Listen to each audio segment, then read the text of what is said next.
Top 100 universities లో 100% scholarship తో admission పొందాలనుకుంటున్నారా? India's top competitive exams, IIT, NEET etcetera guidance కావాలన్నా, India and world top universities లో join అవ్వాలన్నా, స్టూడెంట్స్ అండ్ పేరెంట్స్ కి కెరీర్ కౌన్సిలింగ్ కావాలన్నా, మీ కెరీర్ డెసిషన్ డబుల్ చెక్ చేసుకోవాలనుకున్నా 25 years ఎక్స్పీరియన్స్ డాక్టర్ సతీష్ గారిని సంప్రదించండి. ఫిన్టెక్ దిగ్గజం జాక్ డార్సేకి చెందినటువంటి బ్లాక్ కంపెనీలో వాళ్ళకున్న 10,000 స్టాఫ్లో 4,000ని లే ఆఫ్ చేసేస్తున్నట్టు ఆల్రెడీ అనౌన్స్ అయితే చేశారు. అయితే దీనికి మెయిన్ రీజన్ వచ్చేసి ఏఐ అని చెప్తున్నారు. ఇన్ఫ్యాక్ట్ ఈ డెసిషన్ తీసుకున్న తర్వాత వాళ్ళ కంపెనీ 20% షేర్స్ కూడా పెరిగాయి అనేసి అంటున్నారు. సో నిజంగా ఏఐ అనేది జాబ్స్కి ప్లస్సా మైనసా, దీని గురించి మాట్లాడడానికి ప్రస్తుతం మనతో పాటు ఉన్నారు education and career expert doctor ఏ సతీష్ గారు. సో సార్ని అడిగి మరిన్ని విషయాలు తెలుసుకుందాము. నమస్తే సతీష్. నమస్తే అండి.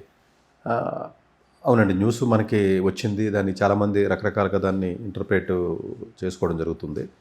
ఇవన్నీ అండి మల్టిపుల్ ఫ్యాక్టర్స్ అండి. అంటే నేను 1 by 1 ఫస్ట్ బ్లాక్ కంపెనీ గురించి, ఎందుకంటే అంటే జాబ్స్ తీసినప్పుడు ఎలాంటి నేచర్ ఆఫ్ జాబులు తీశారు, అది ఎలాంటి కంపెనీ, ఎందుకు తీశారు, అలాగ మనం చూడాలి దాన్ని. ఎందుకంటే అంటే జనరిక్ టైప్ ఆఫ్ ఆన్సర్ ఉండదు, ఎందుకంటే కంపెనీ టు కంపెనీ మారుతుంది. ఫర్ ఎగ్జాంపుల్ బ్లాక్ కంపెనీ అది 2009లోనండి, 2009 అండి. సో 9లో యాక్చువల్గా స్క్వేర్ అన్న పేరుతో పెట్టినటువంటి కంపెనీ ఇది. సో తర్వాత ఈ జాక్ డార్సీ అన్న ఎవరైతే ఫౌండర్ మనకి ఉన్నారో అతను యాక్చువల్గా ఏంటంటే బిట్ కాయిన్ లేకపోతే ఫైనాన్స్ కంపెనీ అండి, బేసికల్గా ఫిన్టెక్ కంపెనీ ఇది. వీళ్ళు వాడినప్పుడు పేరుని 2021లో మార్చారు బ్లాక్ కింద. రీజన్ ఏంటంటే బేసికల్గా బ్లాక్ చైన్ టెక్నాలజీ వాడతారు బిట్ కాయిన్స్కి వాటికి. అట్లాగే building blocks for economy, general terminology ఉంటుంది యాక్చువల్గా. మనం అట్లాగే ఇతనికి మ్యూజిక్ అంటే బాగా ఇష్టం, మ్యూజిక్ బ్లాక్స్, లేకపోతే డెవలపర్స్ ఉంటారు కదా, డెవలపర్స్ బ్లాక్స్ ఆఫ్ కోడ్ అంటారు, అది జనరల్ టెర్మినాలజీ అండి.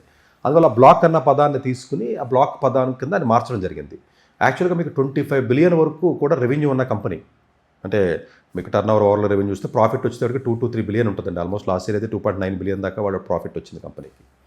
అంటే చిన్న సైజు కంపెనీ ఏం కాదు. మీకు అమెరికాలో ఉన్నటువంటిది ఏదైతే మీకు డిజిటల్ పేమెంట్స్ ఏవైతే ఉంటాయో, ఇంకొకటి అమెరికా ఉంటే కదండి, ఇది ఎన్ని దేశాల్లో ఉందంటే అమెరికా, లేకపోతే UK, Canada, Australia, Japan, even ఇటు యూరోప్లో వస్తే స్వీడన్, నెదర్లాండ్, జర్మనీ ఈ కంపెనీస్లో ఉన్నాయి. ఇటు ఏషియన్ కంట్రీస్లో కూడా చైనా, తైవాన్, ఈవెన్ హాంకాంగ్, ఇలాగ ఆల్మోస్ట్ చాలా దేశాల్లో ఉన్నాయండి. సో వీళ్ళు ఏంటంటే బేసికల్గా చేసి నేచర్ ఆఫ్ యాక్టివిటీ ఏంటంటే డిజిటల్ పేమెంట్స్ అండి, బేసికల్గా ఫిన్టెక్ సిస్టమ్, ఫైనాన్స్ సిస్టమ్కి సంబంధించి ఇది. అలాగే అంటే డే టు డే మన డెబిట్ కార్డ్స్ లేకపోతే పేమెంట్ వాడడం, లేకపోతేనేమో షాప్స్లో మన క్యాష్ మెషిన్స్ ఉంటాయి చూసారా, క్యాష్ మెషిన్స్ చూడడం కానీ, లేకపోతే చూడండి అంటే బై నౌ పే లేటర్ అంటారు చూసారా, ఆఫ్టర్ పే అదొక యాప్ అండి, ఇది ఆఫ్టర్ పే. అయితే క్యాష్ పే అనేది అమెరికాలో దగ్గర 55 million యూజర్స్ ఉన్నారండి దానికి. అంత పెద్ద కంపెనీ, చిన్నదేం కాదు ఇది. అంటే చాలా ఎక్కువ మంది ఈ డెబిట్స్, క్యాష్ ట్రాన్సాక్షన్స్ అవి ఉంటాయి. ఈవెన్ బిట్ కీ అనే ఒకటి ఉందండి, అంటే బిట్ కాయిన్ హార్డ్వేర్ వ్యాలెట్ అనేది ఒకటి. అంటే బేసికల్గా వీళ్ళు ఏంటంటే బిట్ కాయిన్ ప్లస్ మళ్ళీ ఏఐ టెక్నాలజీ వచ్చింది, అది పక్కన పెడదాం. సో ఓవరాల్గా డిజిటల్ ఏదైతే ట్రాన్సాక్షన్స్, పేమెంట్స్కి సంబంధించినటువంటి కంపెనీ ఇది. అంటే most likely it's a virtual software related company ఉంటుంది, ఫిన్టెక్ కంపెనీ. ఇప్పుడు దీంట్లో ఎందుకు తీయవలసి వచ్చిందన్న పాయింట్లోకి వద్దాం. ఈ తీసినటువంటి వ్యక్తుల్లో ఎలాంటి వాళ్ళని తీశాడు అది అండర్స్టాండ్ చేసుకోలేదు. ఎందుకంటే జాబులు పోతాయి అంటే ఎవరికి పోతున్నాయి అసలు అన్నది కూడా తెలియాలంటే మీరు లోపలికి వెళ్ళాలన్నమాట. ఇప్పుడు అమెజాన్లో జాబులు తీశారంటే ఎందుకు తీశారు, ఎవరిని తీశారో తెలియాలి మనకి. అప్పుడే దాన్ని బట్టి ఓకే ఈ టైప్ వాళ్ళు తీస్తున్నారు. ఇప్పుడు ఇక్కడ 6,000 ఉంచాడు కదా, 4,000 తీశాడు కదా, 4,000 ఎందుకు తీశారో తెలుసుకోవాలి, 6,000 కూడా ఎందుకు ఉంచారో కూడా తెలుసుకోవాలి.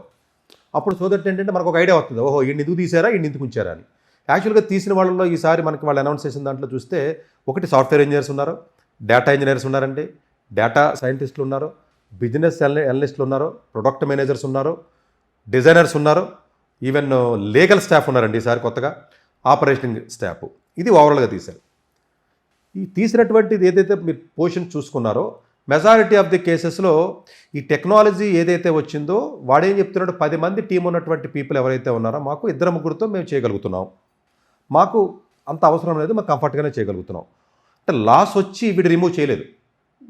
అంటే కొంతమందికి లాస్, కొన్ని కంపెనీస్ అలా కాదండి, లాస్ వచ్చి తీసేసినాయి లే ఆఫ్లో. ఇది అలా కాదండి, లాస్ వచ్చి తీయలేదు వీళ్ళకి.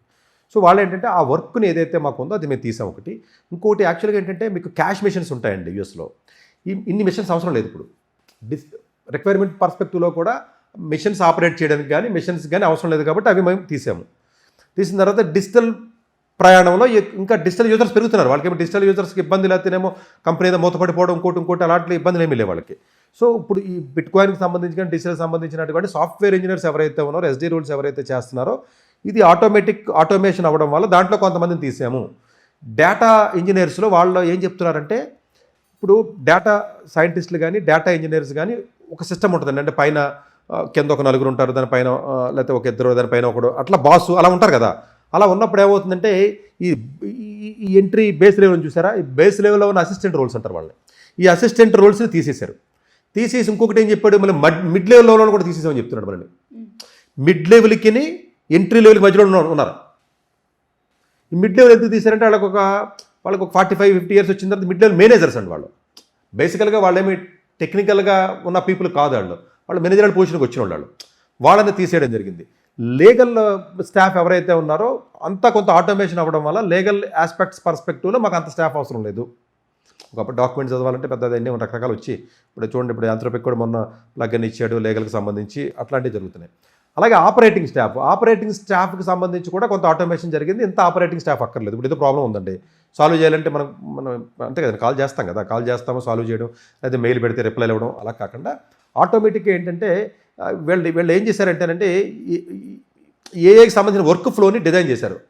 వర్క్ ఫ్లో అంటే ఏంటంటే అది ఇంతకుముందు వేరే కంపెనీలో కూడా ఉంది, ఇందులోనే కాదు. మెయిల్ అదే చదువుతుంది, స్ట్రైట్గా ఇచ్చి రిప్లైస్ ఉంటే అదే ఇచ్చేస్తుంది. మధ్యలో కొన్ని ఏఏ ఏజెంట్స్ అని పెట్టారు వాళ్ళు ఉంటాయి. ఆ ఏఏ ఏజెంట్స్ ఎప్పుడైతే మీరు పెట్టారో కరెక్ట్గా చేస్తుందో చెక్ చేస్తూ ఉంటుంది. మళ్ళీ అది చేసిన తర్వాత నెక్స్ట్ ఆన్సర్స్ ఏమి ఇచ్చాం, సాల్వ్ కానీ ఏమున్నాయి ప్రాబ్లమ్స్, దానికి మళ్ళీ ఏంటి అని డివైడ్ చేస్తుంది. ఇప్పుడు క్వరీస్ ఒక 100 వచ్చినాయి అనుకోండి, ఆ క్వరీస్ 100 వచ్చినప్పుడు దాన్ని డివిజన్ చేసి ఇవ్వాల్సిన వాటికి ఇచ్చి మిగిలిన మళ్ళీ వేరే వాళ్ళకి డైరెక్ట్ చేస్తూ ఉంటుంది. రిప్లై ఇవ్వాల్సినది రిప్లై ఇస్తూ ఉంటుంది. మనమేమి మెయిల్ చెక్ చేయవలసిన అవసరం అట్లా ఉండదు. సో ఈ ఆపరేషన్స్లో కొన్ని మార్పులు వీళ్ళు చేయడం జరిగింది. అఫ్కోర్స్ కొంత కోవిడ్ టైంలో మేము ఓవర్ హైర్ చేసామని చెప్పి కూడా ఆయన చెప్పాడు. కొంత ఓవర్ హైరింగ్ కూడా ఉన్నమాట వాస్తవం. బట్ ఓవరాల్గా ఏఐ ఎఫెక్ట్ వల్ల జరిగినటువంటి ఎఫెక్ట్ 20-30%. చాలామంది మొత్తం కాదు. మరి మిగిలినంతా ఏంటి అన్న పాయింట్కి వస్తే, ఇప్పుడు ఫర్ ఎగ్జాంపుల్ మీకు ఒక యాప్ లేకపోతే ఒక సిస్టమ్ని బిల్డ్ చేయాలండి. కొత్త బిజినెస్ మీరు ఒక 20 మందిని తీసుకున్నారు, లేకపోతే 30 మందిని తీసుకున్నారు, మీరు సిస్టమ్ బిల్డ్ చేసేసారు. బిల్డ్ చేసేసిన తర్వాత మొత్తం సెట్ చేసేసారు. సెట్ చేసిన తర్వాత దాన్ని ఓన్లీ మెయింటైన్ చేయాలి, అంతే కదా. ఇంకా కొత్తగా తయారు చేయడం ఎందుకు అసలు? నువ్వు ఆల్రెడీ తయారు చేసేసావు కదా. తయారు చేసిన తర్వాత అప్గ్రేడ్ అవ్వడానికి ఏ టెక్నాలజీ వచ్చింది, దాంట్లో ఉన్న స్టాఫ్ కొంతమంది తగ్గుతారు. That is a different perspective. అలా కాకుండా ఒక ప్రోడక్ట్ నేను తయారు చేయడానికి, ఒక టెక్నాలజీతో ఉన్న ఒక ప్రోడక్ట్ని తయారు చేయడానికి నేను కొంతమందిని హైర్ చేసుకున్నాను. ఆ వర్క్ అయిపోయింది కాబట్టి ప్రోడక్ట్ని ఇంకా ఇప్పుడు కాదండి, ఒక దాంట్లోకి ఏ టెక్నాలజీని ఆల్రెడీ ఇన్బిల్ట్ చేసేసుకున్నారండి. ఇన్బిల్ట్ చేసుకున్న తర్వాత ఇంకా అవసరం లేదు, ఆల్రెడీ ఇన్బిల్ట్ అయిపోయింది కదా. ఇన్బిల్ట్ అయిపోయిన తర్వాత ఓన్లీ స్మూత్ రన్నింగ్కి సంబంధించిన రన్నింగ్, ఫర్దర్గా ఏదైనా అప్డేషన్స్ కానీ ఇంకోటి ఏదైనా చేయాలంటే దానికి సంబంధించి సపరేట్ స్టాఫ్ ఉంటారు. సరే, అది రీసెర్చ్ వింగా లేకపోతే ఇంకో వింగా పక్కన పెట్టండి. అంటే ఆల్రెడీ ఇనీషియల్గా తయారు చేసి ఒక ప్రోడక్ట్ని తయారు చేసి నీకు ఇవ్వడానికి, ప్రోడక్ట్ తయారు చేసేది తీసుకున్న తర్వాత ప్రోడక్ట్ అవసరంలా, దాన్ని సర్వీస్ చేయడానికి, దాన్ని మెయింటైన్ చేయడానికి కావాలి. సో ఆ పర్స్పెక్టివ్లో కూడా తీశారు. ఇది తీయడం వల్ల కంపెనీ లాస్ ఏం కాదు, వాళ్ళకి షేర్లు పెరిగినాయి. ప్లస్ ఇంకొకటి ఏం చెప్తున్నారంటే, ఈవెన్ వాల్ స్ట్రీట్ కూడా, న్యూయార్క్లో కూడా ఈ ఫిన్టెక్ అనేది చాలా పెద్ద కంపెనీ కాబట్టి ఇది కంపెనీ ఏదో ఇబ్బంది పడుతుంది అన్న ఒపీనియన్ కూడా ఎవడో ఒపీనియన్ కూడా ఎక్కడ చెప్పలా. ఇట్స్ నాట్ అబౌట్ బ్లాక్ అండి. యాక్చువల్గా 2026లో జనవరి నుంచి మీరు తీసుకుంటే, మన మార్చిలో ఉన్న ఈరోజు వీడియో చేసే టైంకి ఆల్మోస్ట్ మీకు 50,000 మందికి లే ఆఫ్ జరిగినాయి ప్రపంచవ్యాప్తంగా. అంటే ఐటీ సంబంధించి. అంటే మీకు అమెజాన్లో 16,000 తీశారు, దాని మీద వీడియో కూడా మనం చేయడం జరిగిందండి. ఇంటెల్లో 22,000, దీనికి కూడా సపరేట్గా నేను వీడియో చేశాను. యాక్చువల్గా వీడియో చూడకపోతే చూడొచ్చు. అలాగే మైక్రోసాఫ్ట్లో 19,000 మందిని తీయడం జరిగిందండి. అట్లాగే వెరిజాన్ నుంచి 15,000 మందిని తీయడం జరిగింది. యాక్సెన్సర్ 11,000 మంది నుంచి, ఐబీఎం 9,000 అండి. దీనికి కూడా సపరేట్గా వీడియో చేశాను ఐబీఎం తీసినప్పుడు కూడా నేను, ఈ సంవత్సరమే 2020. సో బ్లాక్ ఎలాగ ఇప్పుడు 4,000 తీశారు. మెటా వచ్చి 1,500 తీయడం జరిగింది. లేకపోతే అట్లాసియన్ 1,600 మంది తీశారు. ఓవరాల్గా 50,000 మందిని ఇంచుమించుగా తీశారు. 2025లో 2.5 లక్షల మంది తీసేశారు మొత్తం ప్రపంచవ్యాప్తంగా. ఇప్పుడుకి మార్చికి వచ్చేటప్పటికి, క్వార్టర్కి వచ్చేటప్పటికి 50,000 వేసిపోయారు అప్పుడే. Not even quarter actually. అంతే కదండి. అంటే 26 ఎండింగ్కి లాస్ట్ ఇయర్ కంటే ఎక్కువ ఉంటుంది, అంటే ఎక్కువ ఉంటుంది.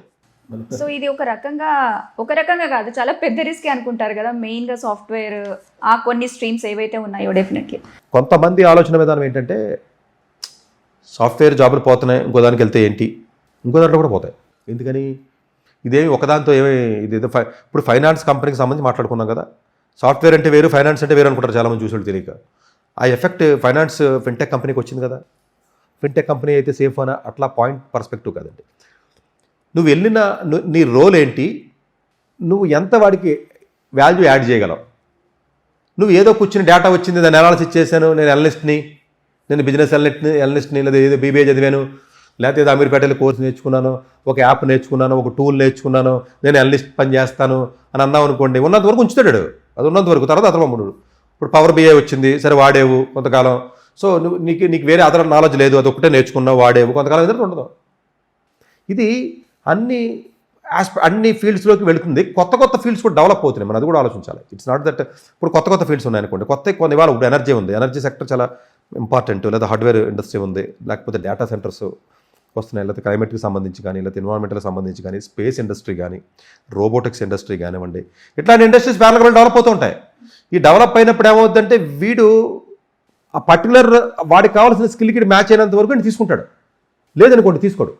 అందుగురించే ఇప్పుడు యాక్చువల్గా వరల్డ్ మొత్తం ఫేస్ చేసే ప్రాబ్లం ఏంటంటే బాగా స్కిల్ ఉన్నవాడికేమో 10 రెట్లు జీతం ఇచ్చేస్తున్నారు మనుషులు దొరక్క. ఒకప్పుడు ₹1,00,00,000 50 లక్షల జీతాలు ఎవడ విన్నాడండి? ఎవడ వినలేదు కదా. ఎక్కడో అమెరికాలో విన్నాం మనం, భారతదేశంలో వినలేదు కదా. భారతదేశంలో 50 లక్షలు ఏంటి, 60 లక్షలు ఏంటి, 40 లక్షలు ఏంటంటే ఆశ్చర్యంగా చూసాం ఒకప్పుడు మనం 4 ఏళ్ళ 3 ఏళ్ళ క్రితం. ఇప్పుడు ఎంత జరుగుతున్నా ₹1,00,00,000 తీసుకుని జీతాలు తీసుకుని మనుషులు 50 లక్షలు 60 లక్షలు తీసుకుని మనుషులు పెరుగుతున్నారు. అంటే డెప్త్కి వెళ్తున్నాం మనం, ఇంకా వర్క్లో డెప్త్ వెళ్తున్నాం కదా. డెప్త్ వెళ్ళినప్పుడు డెప్త్ ఉన్న మనిషి కావాలి. మీకు ఒక టైప్ ఆఫ్ సర్వీసెస్ చేస్తున్నాం మనం, దానికి డెప్త్ అక్కర్లా, దానికి కావాల్సిన మనుషులు వేరు. మీరు ఇంకా లోతుకి వెళ్తున్నారు, అంటే మనిషి చచ్చిపోకుండా బతకడానికి మెడిసిన్ కనిపెట్టి స్టేజ్కి వెళ్ళిపోదామని మనం ట్రై చేస్తున్నాం. ఇంకా మొత్తం మిగతా జీవరాశిని ఏమన్నా బతకలేకుండా మనమే బతికేద్దాం, అయితే మనం కొట్టు చచ్చిపోదామని టెక్నాలజీని డీప్ రూట్స్లోకి తీసుకెళ్ళి మనం డ్రగ్ని ఎలా కనిపెట్టాలి, చచ్చిపోయిన ఎలా బతికించాలి, లేకపోతే ఇక్కడి నుంచి న్యూయార్క్ సిటీ గంటలు ఎలా వెళ్ళాలి, ఇంకో గ్రహం ఏమైనా కనబడితే గ్రహం మీద ఏమైనా బతకగలమా, డీప్ థాట్ ప్రాసెస్లోకి వెళ్ళి ఇన్వెస్ట్మెంట్స్ దాని మీద పోరింగ్ చేస్తున్నారు. అటువంటిప్పుడు ఈ టైప్ ఆఫ్ స్కిల్స్, ఈ టైప్ ఆఫ్ నాలెడ్జ్ ఉన్నటువంటి వ్యక్తులు తక్కువ మంది దొరుకుతారు. కాబట్టి ఎంత జాబులు పోయి ఎంతో కొంత జీతం ఉండరా, బతుకుతాము, మాకు జీతం ఎత్తే ఉద్యోగం చేస్తామన్న వాళ్ళే ఉన్నారు. ఇప్పుడు తీసేసినా కూడా ఒరే ₹1,00,000 తీసేసావా, 50,000 ఎవరు, 60,000 ఎవరు, ఈఎంఐలు కట్టుకోవాలి, జాబ్ ఏదో ఒకటి చేసుకుంటాం అన్న జనాభా మనకి ఎక్కువ ఉన్నారండి, వేలల్లో ఉంటారండి చుట్టుపక్కల. అయినా కూడా ఇలాంటి సందర్భంలో కూడా మాకు గట్టోడు దొరకట్లేదని పోటీ పడి కంపెనీ వాళ్ళు, ఈవెన్ మెటా లాంటి కంపెనీ వాళ్ళు కూడా ఓపెన్ ఏలోనే వేరే చోట పనిచేసి పెద్ద కంపెనీలో ఉన్నట్టు పనిచేసే వాళ్ళకి తీసుకొచ్చి ఆ కంపెనీలో ఉన్నవాడిని తీసుకొచ్చి కూర్చోబెట్టి ఫ్రీగా జీతం ఇస్తున్నారు. ఎందుకు ఇస్తున్నారు తెలుసా? ఇది ఇంకా స్టార్ట్ చేయలేదు, ఆ కంపెనీ ఎదగకూడదు ముందు, ఆ కంపెనీ కానీ ఇంకా ఫాస్ట్గా వెళ్తే తట్టుకోలేనని చెప్పి ఇంకా వీడు స్టార్ట్ చేయకపోయినా ముందే తీసుకొచ్చి కోట్ల జీతం ఇచ్చి ఖాళీగా కూర్చోబెడుతున్నాయి కూడా చూస్తున్నాను నేను యూఎస్లో. ఇప్పుడు మీరు most expert in one technology in one particular company అండి, మిమ్మల్ని హైర్ చేసి నేను తెచ్చుకుని మీకు జీతం ఇచ్చి కూర్చోబెట్టినా కూడా సేఫే. నేను ఎలాగ ప్రొడక్ట్ తయారు చేస్తాను, నాకు టైం పడుతుంది. నేను యాక్చువల్ ప్లానింగ్లో ఉన్నాను. ఇప్పుడు మెటావాడు లార్జ్ స్కేల్లోకి వెళ్దాం చూస్తున్నాడు, ఏఏలో ఉన్నటువంటి పెద్ద తలకాయలన్నీ పట్టుకొచ్చాడు, హైర్ చేశాడు. ఒక్కొక్కరికి $10 million. $10 million మీరు కరెక్ట్గానే విన్నారు. అసలు మనం దాన్ని నెంబర్లో కన్వర్ట్ చేస్తే మీరు చదవలేరు, అన్ని సున్నాలు ఉంటాయి, రూపాయల్లో కన్వర్ట్ చేస్తేని. అంటే ఏంటి, డెప్త్ వచ్చి స్పెషలిస్టులు ఉంటారు చూసారా, ఈ టైప్ ఆఫ్ పీపుల్ వచ్చారు. ఇప్పుడు ఇదే బ్లాక్ కంపెనీకి ఫర్ ఎగ్జాంపుల్ యూజర్స్ ఒక 55 million యూజర్స్ ఉన్నారు, లేకపోతే వాడికి యాప్ ఉంది, క్యాష్ యాప్ ఉంది, ఇంకోటి ఉంది. ఇంకొంచెం ఈజీ అవుట్ చేస్తారని చెప్పి నువ్వు వెళ్ళి చేసావనుకో ఏదైనా, నీకు డబ్బులు ఇస్తాడు, 10 రెట్లు ఇస్తాడు. ఆడిన ఇచ్చి ఇప్పుడు మిగిలిన 6,000 ఇంకో 1,000 తీసేస్తాడు. అంటే నువ్వేమన్నా వెళ్ళాడి దగ్గరికి, నీ దగ్గర 6,000 ఉన్నారు కదా బస్సు, నేను 1,000 తగ్గించి మార్గం చెప్తా, ప్లాన్ నా దగ్గర ఉంది, నాకు ఇంత డబ్బులు, నేను నీ వర్క్ ఫ్లోని లేకపోతే నీ వర్క్ని నేను తగ్గించడానికి నా దగ్గర ఒక ఐడియా ఉంది, నా దగ్గర టెక్నాలజీ ఉంది, నేను ఇది చేస్తాను, నాకు ఇంత ఇన్వెస్ట్మెంట్ పెట్టు అని అంటే వీడు కన్విన్స్ చేయడం అనుకోండి, నిజంగా పాసిబుల్ అవుద్దని ఇస్తాడు, డెఫినెట్లీ ఒప్పుకుంటారు. ఎవడైనా ఒప్పుకుంటాడు కదండి, అంతే కదా. ఇది ప్రతి కంపెనీలో కాంపిటీషన్ వల్ల కానీ వాటి రకరకాల రీజన్స్ వల్ల ఇది ఎప్పుడైతే మీకు పెరుగుతూ వచ్చిందో ఆటోమేటిక్గా మీకు చాలా లెవెల్స్లో ఉన్న జాబ్స్ లేచిపోతూ ఉంటాయి, పెట్టల్లా రాలిపోతూ ఉంటారు. అందు గురించి ఎంత జరుగుతున్నా కూడా జనాలు వచ్చి నేను ఎంసెట్ కాలేజీలోకి వెళ్ళినా, లేకపోతే నేను మల్లారెడ్డి కాలేజీలో చదివినా, లేకపోతే ఇంకో కాలేజీలో చదివినా, బేకాన్ చదివినా, బీఎస్సీ చదివినా, లేకపోతే బీబీఏ చదివినా అడుగుతున్నారు. అంటే జనాలు ఇంకా అలా ఎలాంటి అయోమయమైన స్థితిలో ఇంకెక్కడ అసలు సంబంధం లేని అనాగరికతలో ఉన్నట్టు పేరెంట్స్ అందుకు తిడతా నేను. అసలు మీరు అంటే మీరు అసలు సంబంధించిన మనుషులే కాదు మీరు అసలు. ఇప్పుడు ఎవడో వచ్చినాడు బేకాన్ చదవచ్చా, బీబీఏ చదవచ్చా అని అడిగితే అంటే సంబంధించిన మనుషులే కాదు అసలు మీరు. అంటే ఇప్పుడు జరుగుతున్న టెక్నాలజీ ఏంటి, ఇప్పుడు జరుగుతున్న విషయం ఏంటి, ఇప్పుడు పరిగెడుతున్న విధానానికే నువ్వు వచ్చి చేతులు కట్టుకుని బేకాన్ చదవనా, లేకపోతే బీబీఏ చదవనా, లేకపోతే నేను నెలకు ₹1,00,000 ఎలా సంపాదించాలని అడుగుతున్నాం. ఇప్పుడు బేకాన్ చదువుతాను సార్, నెలకు 10,000 సంపాదించుకుంటాను, 15,000 సంపాదించుకుంటాను, ఫార్మా చదువుతాను 10,000 సంపాదించుకుంటాను అన్నట్లా. బేకాన్ చదువుతాను, బీ ఫార్మా చదువుతాను, నెలకు ₹1,00,000 కావాలని అడుగుతున్నాం. అంటే అమాయకత్వానికి కూడా లిమిట్ ఉంటుంది, దాటేసింది జనాలకి. దీనికి రీజన్ ఏంటంటే బయట ఉన్న కోచింగ్ సెంటర్స్, బయట ఉన్న కాలేజీ వాళ్ళు అబద్ధాలు చెప్పడం వల్ల నిజం అనుకుంటున్నారు వీళ్ళు. కాదండి, ఇప్పుడు మూవింగ్ టెక్నాలజీకో లేకపోతే ఇప్పుడున్న పరిస్థితికో ఇప్పుడు జనాల ఆలోచనకి అసలు సంబంధం లేదండి. అసలు 1% కూడా సంబంధం లేదు అసలు. అసలు మీరు ఏ రకంగానో దీనికి సంబంధించిన దాంట్లో 0.001% కూడా మీకు తెలియదు అంతే. వినడం వేరు, దాన్ని లాజికల్గా అండర్స్టాండ్ చేసుకుని డెప్త్లోకి వెళ్ళి దాన్ని ఎక్స్పీరియన్స్ చేసి డిసిషన్ తీసుకోవడం వేరు. ఏముందండి, ఇప్పుడు వీడియో చూస్తే అర్థమవుతుంది, బట్ అది అర్థమైనట్టు కాదు. అది మామూలుగా అర్థమైనట్టు అనిపిస్తుంది, కానీ దాంట్లో ఉన్న నా ఫీలు, నా ఎమోషన్ కొంతమందికి అర్థమవుతుంది, మిగతా వాళ్ళకి సెంటెన్స్ అర్థమవుతుంది. ఏమన్నా సార్ చెప్తున్నాడు, ఓహో జాబులు పోతాయంట, ఏదో టెక్నాలజీ వస్తే అని అర్థం అవ్వచ్చు, అది సరిపోదు. నీకు ఇంకా సీరియస్నెస్ పెరగాలంటే నీకు డెప్త్కి వెళ్ళాలి. అంటే నీ హార్ట్లోకి వెళ్ళి నీకు బలంగా తన్నితే, ఓరు బాబు ఇదేదో కొంచెం ఇబ్బందికరంగానే ఉందిరా బాబు, మనం కొంచెం జాగ్రత్తగా చదవాలి అని చెప్పి పిల్లలు 10వ తరగతోడో 11వ 12వ కొంచెం ఏదైనా అండర్ గ్రాడ్యుయేషన్ చదువుతాడు. అలా కాకుండా సార్ నేను ఫుల్ స్టాక్ డెవలప్మెంట్ నేర్చుకుంటాను, పైథాన్ నేర్చుకుంటాను, C++ నేర్చుకుంటాను, నాకు జాబ్ వస్తుంది రాదని నేను అనట్లా. ఇప్పుడు ప్రస్తుతానికి ఉన్న డిమాండ్ ఉండొచ్చు, అది ఎవడో కంపెనీ మళ్ళీ 2-3 ఏళ్ళ తర్వాత ఇదే పరిస్థితి. సేమ్ రిస్క్ అండి. మీకు రిస్క్ పెరుగుతూనే ఉంటుంది, మిడ్ లెవెల్ మేనేజర్కి రిస్క్ పెరుగుతూనే ఉంటుంది. అందు గురించి 40 ఏళ్ళు వచ్చింది జాబ్ మానేయడమే, అది తీయక్కలేదు. మీరే మనిషి ఒక ఎకరం పొలం కొనుక్కుని వంకాయలు టమాటాలు పండించుకుని బతికేయడమే. ఇప్పుడు ట్రెండింగ్ అంతా అదే అండి యాక్చువల్గా. ఇది దీన్ని అండర్స్టాండ్ చేసుకునే ఎబిలిటీ అందరికీ ఉండట్లా. మేబీ కాదండి, మన నార్మల్ పీపుల్ మైండ్లోకి వెళ్ళడానికి ఒక మేజర్ థింగ్ మీకు 10 ఏళ్ళు పడుతుంది. ఇప్పుడు ఒక పెద్ద విజన్తో ఒకటి ఏదో ఇన్నోవేషన్ చేసి ఏదో చేస్తున్నారు అనుకోండి, ఎక్కడో నార్మల్ పీపుల్కి తెలియదు, అది ఏం జరుగుతుందో కూడా తెలియదండి. ఏదో వాగుతూ ఉంటారు అంతే, మామూలు బయట ఏదో అలా మాట్లాడుకుంటూ ఉంటారు. అది హిట్ అవ్వాలి కదా, తెలియడం వేరండి. మీకు హిట్ అవ్వాలి, అది మీ ఇంట్లో ఎవరికైనా హిట్ అయింది అనుకోండి, అప్పుడు తెలుస్తుంది. మీరు అప్పుడు దాకా చెప్పిన నాలాంటి చెప్పిన ఇది అర్థం చేసుకుని అంత మెచ్యూరిటీ మీకు ఉండదో, మీ ఈగో హట్ అవుతుంది.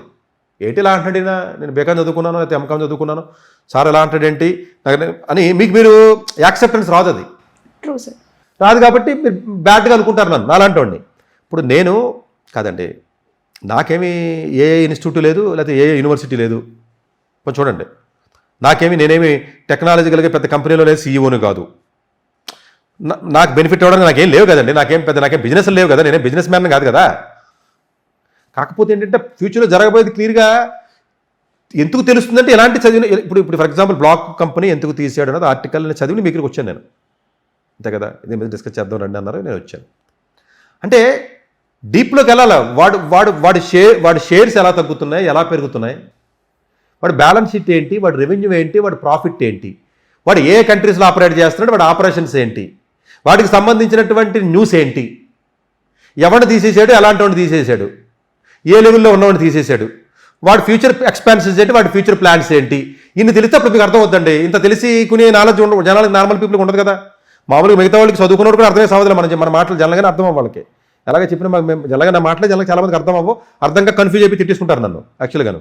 ఎందుకంటే వాడు ఇగో హట్ అవుతాడు. ఇంట్లో ఎవడో ఎంసెట్ కాలేజీ కూడా, టైర్ 3 కాలేజీ కూడా, బేకామ్ కూడా, బీఎస్లో ఎవడో చదువుతూ ఉంటాడు. ప్రతి ఇంట్లోనే మీకు 90% ఎలాగ టైర్ 3 బ్యాచే కదండి, ఇది అలా ఉంటారు కాబట్టి వాళ్ళకి నచ్చకపోవచ్చు. బట్ లాజికల్గా ఏంటంటే నిజంగా సీరియస్గా తెలుసుకుందాం ఉన్న పేరెంట్స్కి నేనేం చెప్తున్నానంటే, మీరు లోపలికి వెళ్ళండి. ఇప్పుడు అమెజాన్ జాబులు తీసేసారండి, ఎక్కువ లేసిపోయింది హెచ్ఆర్ డిపార్ట్మెంట్. తీసేశారు కాదండి, ఎవరిని తీసేయడం తెలుసుకోవాలి మీరు ఫస్ట్. ఇప్పుడు ఇక్కడ సాఫ్ట్వేర్ ఇంజనీర్లు, డేటా సైంటిస్టులు కూడా తీసేసాడు, డిజైనర్లు కూడా తీసేసాడు. ఇప్పుడు ఫ్యూచర్లో యూఏ/యూఎక్స్ డిజైనర్లు కూడా అవసరం లేదని చెప్తున్నారు కరెక్ట్గా 3-4 ఇయర్స్కి. క్రియేటివ్ ఫీల్డ్ వేసిపోయింది. అంటే ఏంటి, ఎవరిని తీసేస్తున్నాడో తెలుసుకుంటే అప్పుడు ఓకే ఇదేదో డేంజరస్గా ఉందని చెప్పి ముందు గెస్ చేయాలండి. అది మీరు ఆ గెస్సింగ్ పవర్లో మీకు రావాలి, కాన్ఫిడెన్స్ రావాలంటే మీరు చదవాలి. చదువుకున్న పేరెంట్స్ ఎవరైతే సిటీలో, హైదరాబాద్లోనో లేకపోతే కొంచెం మంచి ఏరియాలో ఎవరైతే ఉంటారో వాళ్ళనే కనీసం చదవండి రిపోర్ట్లు. ఇప్పుడు నేను చెప్పాను సరే, మీరు విన్నారో కన్విన్స్ అయ్యారని పక్కన పెడదాం. రిపోర్ట్లు చదివితే చెప్పు కదండి. మీరు సోఫాల్లో కూర్చొని టీలు తాగితే మాట్లాడతాం వద్దు, మానేయండి. అది వాల్ స్ట్రీట్ జర్నల్ ఉంది, పబ్లిక్ అఫీషియల్ జర్నల్స్ ఉన్నాయి కదండి, బోర్డు మనకి అఫీషియల్గా పబ్లిష్ చేసి జర్నల్స్, న్యూస్ ఛానల్స్ ఉన్నాయా? అందులోకి పోతే వాళ్ళు చెప్తారు, దాని రిపోర్ట్ అనాలిసిస్ ఉంటుందండి. జస్ట్ లైక్ క్యాజువల్గా చెప్పరండి. వాడు ప్రెస్ మీట్ పెట్టి చెప్పాడు, ఆ ప్రెస్ మీట్ పెట్టింది వినాలి మనం. ఇది ఎందుకు చెప్తున్నానంటే మీరు అలర్ట్గా ఉండండి రా బాబా అని చెప్తున్నాను అంతే. చదువుకున్నవాడు నాశనం అయిపోయాడు, అలాగే నాశనం అయిపోయాడండి. వాడికి ఎలాగైనా మాటలు నచ్చవు. ఇప్పుడు ఏదో కథ 30 ఏళ్ళు 35 ఏళ్ళు లేకపోతే 25 ఏళ్ళు ఏదో మల్లారెడ్డో లేకపోతే ఏదో CBITయో ఏదో చిన్న చిన్న కాలేజీలో పోయి చదువుకుని ఉంటాడు కదా, వాడికి ఎలాగ నేను నచ్చను. ఎందుకంటే సార్ అడిగో రక్ చేస్తున్నాను కాబట్టి. నేను వాడిని దృష్టిలో పెట్టుకుని చెప్పట్లా. మిగతా పిల్లలు ఉన్నారు చూసారా, ఇప్పుడు ఎవరో మీ ఇంట్లో పిల్లడు ఉండండి 10వ తరగతిలో 9వ తరగతిలో, వాడి కొంచెం జాగ్రత్త పడండి రా అని చెప్తున్నాను. ఎందుకంటే వీడు వచ్చేటప్పటికి 2035 అవుతుంది. అసలు భయంకరంగా ఉంటుంది. ఇంకా అప్పుడు ఇంకా క్వాంటమ్ కంప్యూటర్స్ రాలేదండి. అసలు క్వాంటమ్ కంప్యూటర్స్ వస్తే మీరు ఇమాజిన్ కూడా చేయలేరు. అంటే 1000 కంప్యూటర్ల పని కలిపి ఒకే పనిని మీద బ్రెయిన్, అంటే ఒక ప్రాబ్లంకి ఒకడు ఆలోచిస్తున్నాడు కదా, ఇప్పుడు 1000 మంది ఆలోచిస్తే ఎలా ఉంటుంది అది మీ అర్థమయ్యే భాషలో చెప్పాలంటే. అప్పుడు ఇంకా ఎక్కువ రిస్క్ ఉంటుంది. అంతే కదా, అంటే రిస్క్ ఉంటుంది. At the same time different kind of jobs కూడా క్రియేట్ అవుతూ ఉంటాయి. ఇప్పుడు ఆ క్వాంటమ్ వచ్చినప్పుడు దాన్ని పట్టుకుని భూగర్భంలో ఎక్కడో మూలలో ఉన్న రేర్ ఎర్త్ మెటీరియల్ని కూడా భారతదేశంలో బయటకు తెస్తారండి. మొత్తం ఖాళీ చేస్తారు రిసోర్స్ని. ఇప్పుడు టెక్నాలజీ వస్తుంది కదా, ఇప్పుడు దాకా టెక్నాలజీ లేదు కాబట్టి భారతదేశంలోని రిసోర్సెస్ ఉన్నాయి. నీళ్ళు, మినరల్స్, నిధులు కాదులేండి. ఇప్పుడు ఏదైనా మినరల్స్ కానీ లేకపోతే సముద్రంలో చాలా విషయాలు మనకు తెలియని ఉన్నాయి కదా, మొత్తాన్ని తెస్తారండి వీళ్ళు. ఇప్పుడు మనం చూద్దాం కదా. యాక్చువల్లీ ఉన్న ఛాలెంజ్ అదే సార్, అప్గ్రేడ్ అవుతున్నారు కొంతమంది వీలైనంత మట్టుకి. కానీ ఇంకా ఏమి న్యూ స్కిల్స్ నేర్చుకుంటే ఒక కంపెనీ కాకపోతే ఇంకో కంపెనీలో వెళ్ళొచ్చు. ఎందుకంటే ఇందాక మీరు కూడా అన్నారు ఎప్పుడో ఒకప్పుడు ఏదో ఒక జాబ్కి రిస్క్ అవుతూనే ఉందని. సో ఏం స్కిల్స్ వాళ్ళు నేర్చుకోవాల్సి ఉంటుంది? అంటే కాదండి, ఇది మళ్ళీ సపరేట్ డెఫినెట్గా పెద్ద సబ్జెక్టు. మనం మేబీ ఒక టైటిల్ పెట్టాలేమో. అప్డేట్ అవ్వకపోతే అవుట్డేటెడ్ అయిపోతావు. ఇది గుర్తుపెట్టుకోండి. దీని మీద వేసుకుని మనం ఒక వీడియో చేయాలి. నువ్వు అప్డేట్ అన్నవ్వాలి లేకపోతే అవుట్డేట్ అన్నవ్వాలి.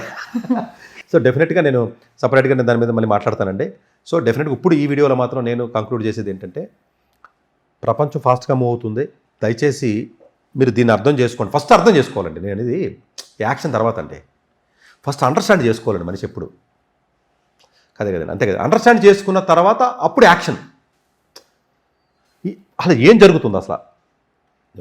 సో వీలైనంత వరకు మంచి నేషనల్లో వరల్డ్ వైడ్ ఉన్నటువంటి మంచి న్యూస్ ఛానల్స్ కానీ పాడ్కాస్ట్లు ఉంటాయండి. పెద్ద పెద్దోళ్ళు, మీ NVIDIA CEO తీసుకుని శామ్ ఆల్ట్మన్ ఓపెన్ అయ్యే కానీ పెద్ద పెద్దోళ్ళు అందరూ ఈవెన్ బిల్ గేట్స్ కానివ్వండి, AI కర్త పెద్ద పెద్దోళ్ళు, ఈవెన్ ఇప్పుడు టొరంటో యూనివర్సిటీలో ఉన్నారు జఫ్రీని కానివ్వండి, వీళ్ళందరూ మూల స్తంభాలండి. అంటే ఈ టెక్నాలజీకి వాళ్ళ ఇంటర్వ్యూస్ ఉన్నాయి, గంటలు ఉంటాయి, మీకు దొరుకుతాయి.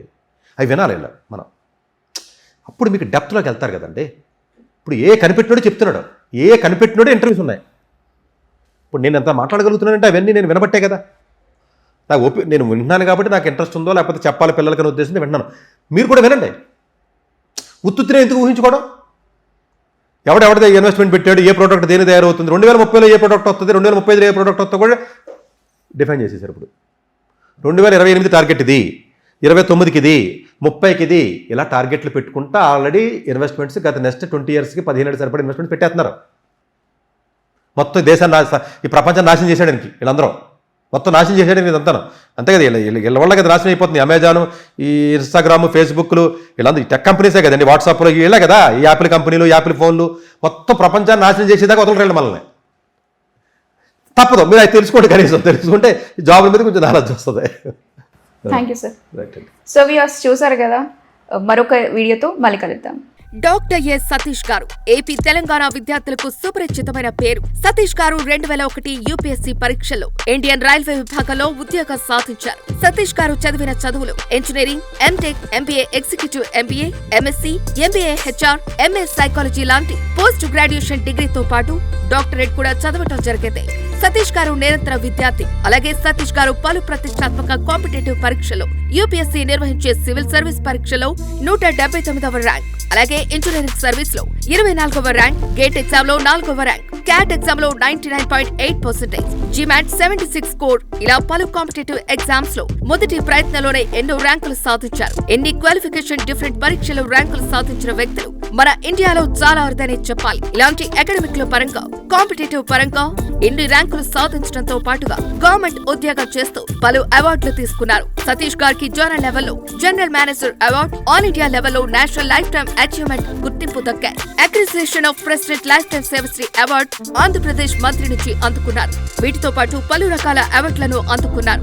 ఎన్నో ప్రతిష్టాత్మక ఆర్గనైజర్స్ పర్మనెంట్ మెంబర్ గా ఉన్నారు. కష్టపడి పైకి వచ్చిన వ్యక్తి కావటం వల్ల గత 20 సంవత్సరాలు నుంచి ఎంతో మంది చిన్నపిల్లల దగ్గర నుంచి 5, 6 తరగతుల విద్యార్థుల నుంచి పెద్ద పెద్ద పీజీ, PhD కాలేజీలకు వెళుతూ విద్యార్థులకు అవగాహన కల్పిస్తుంటారు. ప్రతి విషయం పైన డాక్టర్ సతీష్ గారు స్పష్టమైన అవగాహన కలిగి ఉన్నారు. డాక్టర్ సతీష్ బలంగా నమ్మే సూత్రం ఏంటంటే అవేర్నెస్ ఈజ్ ఎవ్రీథింగ్. మనిషికి అవేర్నెస్ ఉంటే ఏదైనా సాధించగలరు.